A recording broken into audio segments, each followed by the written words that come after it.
Hello बच्चों, अभी हम समांतर शैली का ऑब्जेक्टिव सॉल्व करने जा रहे हैं। देखिए क्वेश्चन क्या लिखा हुआ है कि यदि समांतर शैली का सामान्य पद 17-5n है तो इसका सार्व अंतर होगा। क्या होगा वो निकालना है। यदि समांतर शैली का सामान्य पद 17-5n है तो इसका प्रथम पद क्या होगा, यानी प्रथम पद होगा कि नहीं होगा, क्या होगा, कौन सा होगा आंसर, उसको पता करना है। क्लियर। उसके लिए हम ट्रिक लेकर आए हैं आप लोग के लिए कि an या tn लिखा होगा। क्वेश्चन में an या tn का इस्तेमाल होता है। a प्लस बी एन, क्या फॉर्मूला ट्रिक है, a प्लस बी एन, और a और b क्या है वो समझना है।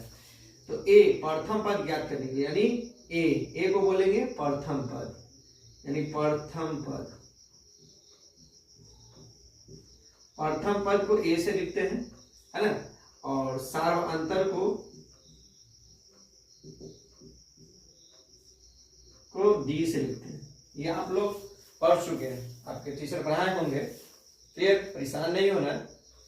ना भी पढ़ा है तो समझ लीजिए कि सार्व अंतर को d से लिखते हैं और प्रथम पद को a से लिखते हैं। ऐसा नहीं है, आपके टीचर अच्छे से पढ़ाए होंगे, बट हो सकता है आपको समझ में ना आए, उसी का समाधान लेकर आए, आपको जरूर समझ में आएगा। क्लियर। a निकालने का रूल है a प्लस बी और d निकालने का है b। अब a और b क्या है वो समझना है। क्वेश्चन के अंदर में लिख देगा an बराबर a प्लस बी एन, यानी इसकी जगह पर कोई संख्या लिख देगा, जैसे 4 प्लस 5n, 6n, 2n या माइनस 5n, कुछ भी लिख दे, है ना। तो a की जगह पर जो संख्या लिखा होगा और b की जगह पर वो टर्म का इस्तेमाल करना है, आगे कुछ नहीं करना है। अब ये समझेंगे कि a क्या है, a तो प्रथम पद है, a प्लस बी, यानी यहाँ पर का संख्या को जोड़ना है। प्लस में है तो प्लस लिखना, माइनस में होगा तो माइनस में लिखना है। क्लियर। d कहां पर होता है, d कहां होता है, d का पता करना है। क्लियर, कि d बराबर यहाँ पर लिखे हुए b लिख दिए हुए, बट d कैसे पता करेंगे, d है सार्वंतर है। n के साथ जब भी कोई संख्या लिखा हो, जब भी n के साथ, है ना, कोई संख्या का गुना हो, यानी 5n, 2n, 3n, 1 या -1, -2, उसी को d बोलेंगे, उसी को d कहेंगे, है ना। बट ये तो समझ में आ गया, बट इसको समझेंगे, अच्छी तरीके से समझेंगे, है ना। वीडियो को सही से देखिए, एक बार जरूर देखिए, है ना। क्लियर, तब अगला टॉपिक आपको समझ में आएगा। अन्यथा हम वीडियो छोड़ते गए, आप देखेंगे नहीं तो समझ में नहीं आएगा। आप गौर से देखें, 10 मिनट या 15 मिनट का वीडियो, बट एक वीडियो देखेंगे आपका पूरा ऑब्जेक्टिव क्लियर हो जाएगा। कंपटीशन एग्जाम में या बिहार बोर्ड के एग्जाम में बैठे, जो भी एग्जाम बैठना हो, इस टाइप का क्वेश्चन होगा तब यूं सॉल्व कर देंगे, 1 सेकेंड में सॉल्व कर देखेंगे, आंसर बना देंगे, बट समझेंगे थोड़ा समय लगेगा। क्लियर। चलिए, ये तो इतना पता चल गया कि a निकालने के लिए क्या करना होगा, n के साथ, यानी n के साथ b कोई संख्या लिखा होगा और यहाँ पे कोई संख्या लिखा, उसको पता करना है। तो पहला क्वेश्चन हम लोग देखते हैं कि यदि समांतर श्रेणी का सामान्य पद 17-5n है तो इसका सार्व अंतर होगा। यानी क्वेश्चन क्या दे रहा है, 17-5n, an समझ लीजिए या tn समझ लीजिए, कोई दिक्कत नहीं। 17-5n, अभी जस्ट हम आपको बोले हैं कि d बराबर होता है b, और b कहां पर होता है, गौर से देख लो, an या tn लिखा होगा, a प्लस बी n के साथ जो लगा होगा, n के साथ, कहा n के साथ जो संख्या लगा होगा, यानी गुना में रहता है n के साथ, ये इतना चिन्ह के साथ, है ना, माइनस प्लस सब के साथ रखना है। क्लियर। तो देखो यहां लिखा हुआ n के साथ क्या लिखा हुआ है, -5, क्या लिखा हुआ है, -5। क्लियर, क्या लिखा हुआ है, -5। तो d बराबर क्या हो गया आपका, -5। क्लियर, क्योंकि d क्या कहता है, b की जगह पर होनी चाहिए कोई संख्या, तो b की जगह पर पता करेंगे, b कहां होता है, n के साथ ये तो है लिखा हुआ -5, तो ऑप्शन हो जाएगा आपका d, है ना, इसमें ऑप्शन हो जाएगा b। चलिए, ये तो d निकालने का था तरीका। अगर क्वेश्चन में बोल दिया जाए प्रथम पद निकालने के लिए तो सर्वांतर निकाले, प्रथम पद बोले, वही सेम क्वेश्चन ही है, सेम ऑब्जेक्टिव है, परेशान नहीं होना। फर्क है, इसमें ऑब्जेक्टिव -5 आया, इसमें क्या था वो देखेंगे।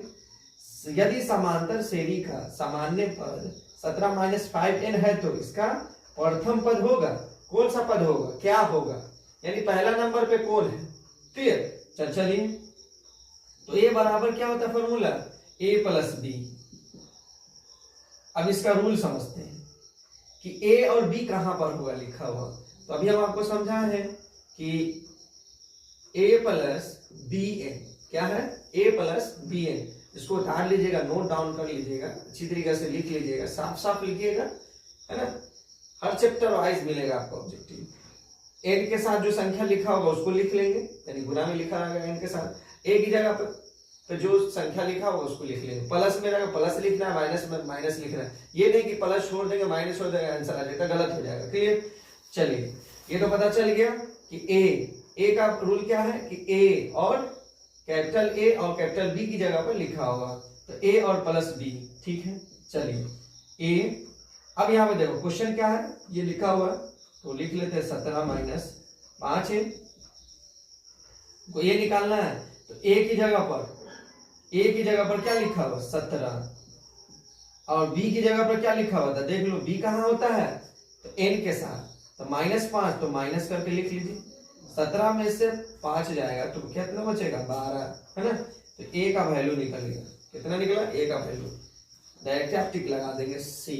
हाँ, आप अगर क्वेश्चन पूछेगा एग्जाम में पूछ देता है कि 2 + 3n, तो आंसर डी कौन हो जाएगा तो 3 हो जाएगा। ए कौन हो जाएगा, दोनों को जोड़ दीजिए, 3 2 5 हो गया। इसी तरह 3 - 5n पूछा, बोला कि डी का वैल्यू कितना तो -5 हो जाएगा, है ना। डी की जगह पर क्या लिखा, डी का रूल क्या कहता है, बी कहाँ होता है एन के साथ, बी कहाँ होता है एन के साथ, डायरेक्ट है ना, डायरेक्ट -5 हो जाएगा। अगर बोला ए का वैल्यू कितना होगा तो -5 और 3, -5 में से 3 घटा दे कितना बचेगा -2, आंसर -2 टिक लगाएंगे, इसके लिए -2 हो जाएगा ए, डी हो जाएगा आपका -5, ये हो जाएगा ए। क्लियर, सही बात। तो इसी तरह से आप बनाएंगे, ऑब्जेक्टिव में देखेंगे समझ में आ जाएगा, देखें इसको रट लीजिए, याद कर लीजिए अच्छी तरीके से, है ना। क्लियर, सब आपको समझा रहे, हो सकता है 10 मिनट का वीडियो बन जाए, 20 मिनट का बन जाए, उससे मतलब नहीं है, बट समझ में आ गया कि 10 मिनट का वीडियो आपको हर पूरी जिंदगी काम देगा आपको। क्लियर, पढ़ते रहो या पढ़ाते रहो, सब समय में आपको काम देगा। चलिए अगला देखो क्वेश्चन क्या है, यदि समांतर श्रेणी के प्रथम पदों का योग का मतलब होता है SN, इंग्लिश में लिखा रहेगा SN, यानी सम। क्या होता है सम, है ना। उसी को लिख दिया गया, SN भी हो सकता है या ना लिखे, क्वेश्चन को SN बराबर करके लिख दे या ना ही लिखे, कोई परेशान नहीं होना है। 4n² + 2n क्लियर है। तो समांतर श्रेणी का सार्व अंतर ज्ञात करें। क्या ज्ञात करना, सार्व अंतर, है ना।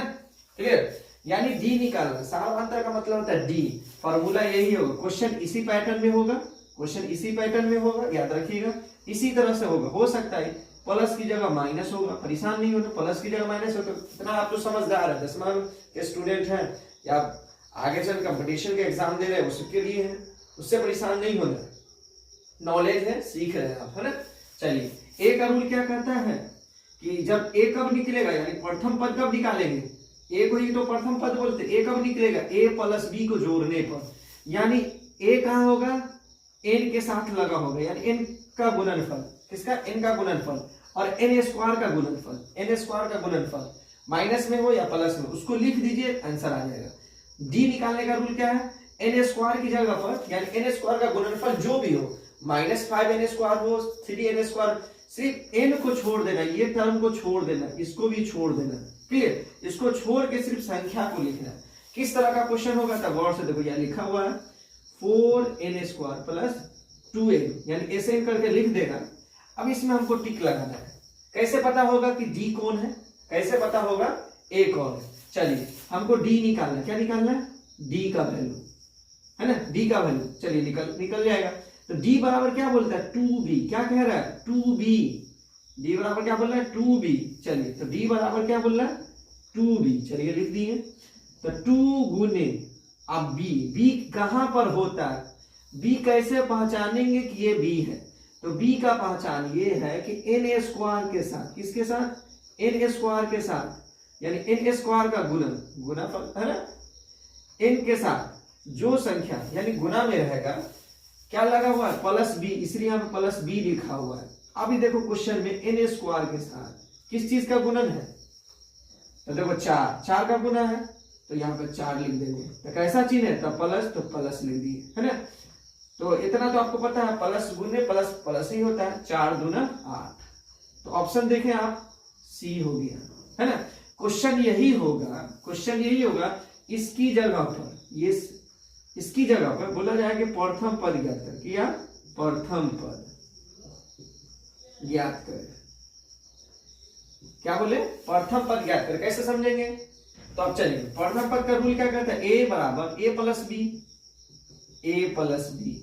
ए कहां होता है, एन की जगह, एन का गुणनफल क्या है, ए है, एन स्क्वायर का गुणनफल क्या है, बी, उसी की जगह तो संख्या लिख, उसी की जगह का संख्या तो लिखना है, क्वेश्चन यही है ना।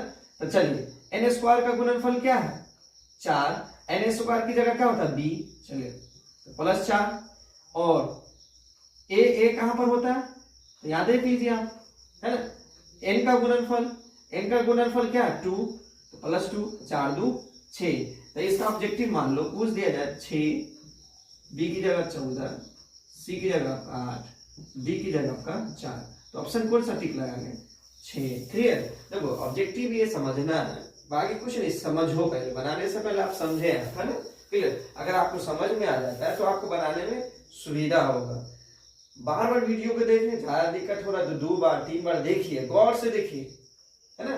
गौर से देखेंगे आपको समझ में आ जाएगा। क्लियर। चैप्टर वाइज आपको ऑब्जेक्टिव मिलेगा, है ना।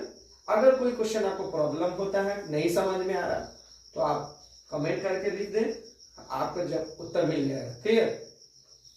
ठीक है, थैंक यू। अगला वीडियो मिलेगा आपको फिर।